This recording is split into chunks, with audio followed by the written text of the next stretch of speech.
كتاب جديد بعنوان عقيدة الأطراف لصاحبه يوسي ألفر، الضابط السابق في الاستخبارات الخارجية الإسرائيلية الموساد، يكشف حقائق جديدة ومثيرة حول حلفاء الكيان الصهيوني والاستراتيجية المتخذة لصد العداء العربي للدولة العبرية عبر تطوير علاقات مع الدول العربية أبرزها المغرب.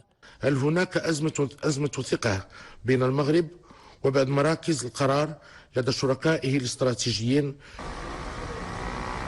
العلاقات السرية بين المغرب وإسرائيل كانت ولا تزال مميزة، حيث أن قيام إسرائيل بجلب مئات الآلاف من اليهود المغاربة كانت خطوة غير مسبوقة، وعبدت الطريق أمام تطور العلاقات الاستخباراتية العميقة جدا بين المغرب والكيان الغاصب.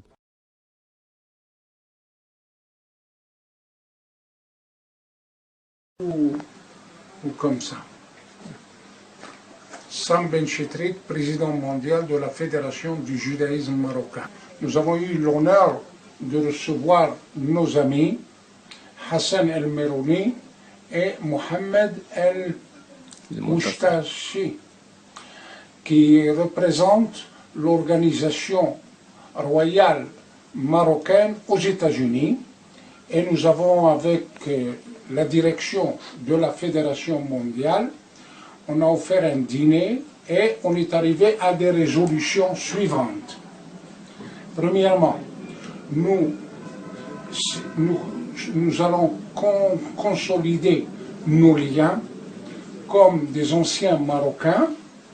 Nous avons fait une déclaration qui sera envoyée à Sa Majesté le roi Mohammed VI, que Dieu l'assiste, dans laquelle nous déclarons que la Sahara fait partie intégrale de la royauté marocaine et que nous sommes prêts à venir et défendre les territoires marocains.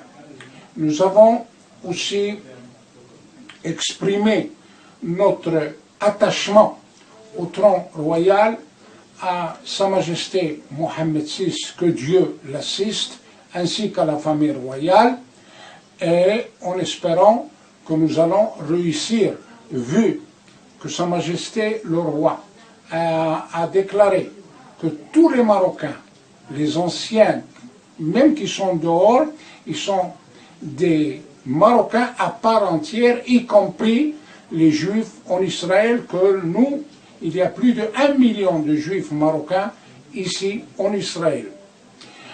Nous allons faire le tout auprès du Sénat américain, auprès du Parlement américain.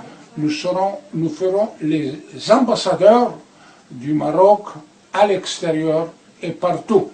Souhaitons-nous la réussite pour nous tous. Merci.